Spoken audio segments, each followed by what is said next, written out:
Wow.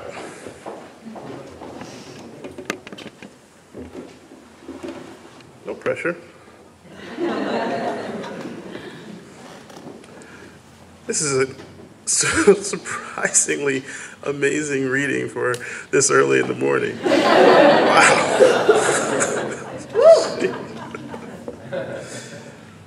Wow. You've heard me read dozens of times, right?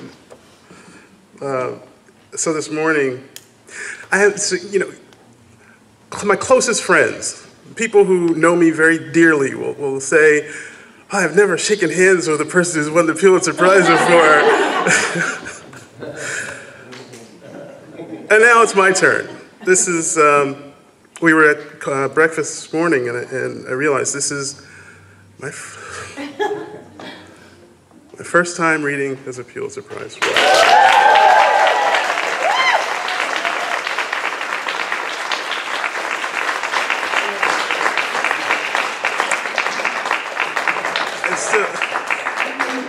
It still even sounds absurd to say that. Put those words together. Written by himself. I was born in minutes in a roadside kitchen, a skillet whispering my name. I was born to rainwater and lie. I was born across the river where I was borrowed, with clothespins, a harrow tooth, broadside sewn in my shoes. I returned, though it please you, through no fault of my own, pockets filled with coffee grounds and eggshells. I was born still and superstitious. I bore an unexpected burden. I gave birth, I gave blessing, I gave rise to suspicion. I was born abandoned outdoors in the heat-shaped air drifting like spirits and old windows. I was born a fraction and a cipher and a ledger entry. I was an index of first lines when I was born. I was born waist deep, stubborn in the water, crying, ain't I a woman and a brother? I was born to this hall of mirrors, this horror story. I was born with a prologue of references, pursued by mosquitoes and thieves. I was born passing off the problem of the 20th century. I was born. I read minds before I could read fishes and loaves. I walked a piece of the way alone before I was born.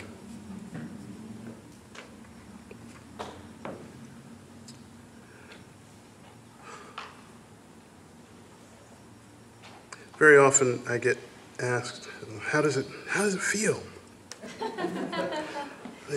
Honestly, the only way, the way I've been dealing with it is to not feel and to kind of shut it down. So this book doesn't exist. This is a rare book description. I had someone who was an African-Americanist scholar who came up to me after a reading and said, I thought I'd read everything and I've never read that book. It's because it doesn't exist. 837, Wilson, Shirley Ann Mfumi.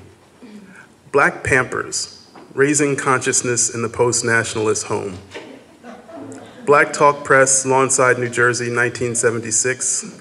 442 pages, illustrator unknown, 10.5 by 11 7/8. Want tips for nursery decor? Masks and hieroglyphics, Aquaba dolls. Send Raggedy Ann to the trash heap. This tome is a how-to for upwardly mobile black parents beset with the guilt of assimilation. Revealed here are the safety pinnings of the nascent black middle class, their leafy split-level cribs and infants with Sherman Hemsley hairlines. Of interest are bedtime polemics on the racist derivations of the wheels on the bus. Chapter headings address important questions of the day. How and how soon should you intervene if you suspect your child lacks rhythm?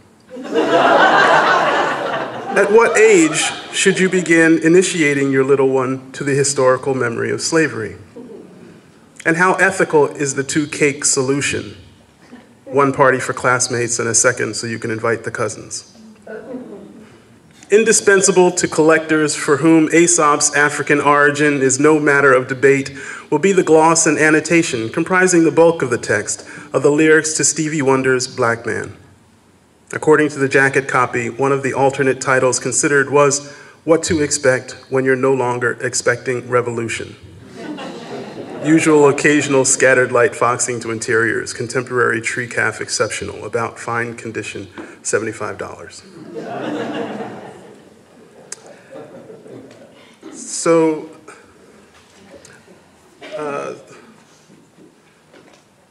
one of the series, because there are a bunch of series, number of series that make up this book, and I set myself this whole range of ridiculous requirements, which I don't need to share with you now, but just know these are pretty obsessive in what I've baked into the poem. So they start with an obscure to me quote that I'm responding to. So these are not epigraphs. Heraclitus, we cannot know the water, but only its perpetual movement.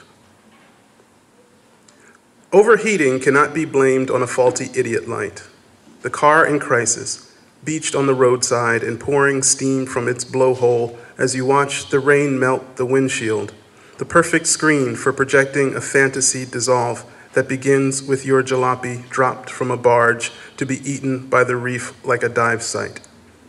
An hour earlier, this bell jar hummed and clunkered as it sluiced through vacuum tubes lining the riverbed from Manhattan to Hoboken, the interstate peace pipes which lead to the suburban drive-through bank window where you hand-deliver your savings to creditors. You think of self-sabotage, dirigibles bursting the sky in newsreels over Lakehurst, flaming like immolating monks. Our machines merely echo our body's disposition, your desire for the tellers to leave their tanks and swim to your rescue, pretty as new money floating ghostly outside the car window as the last pockets of air pinch off and the water gently closes over your head.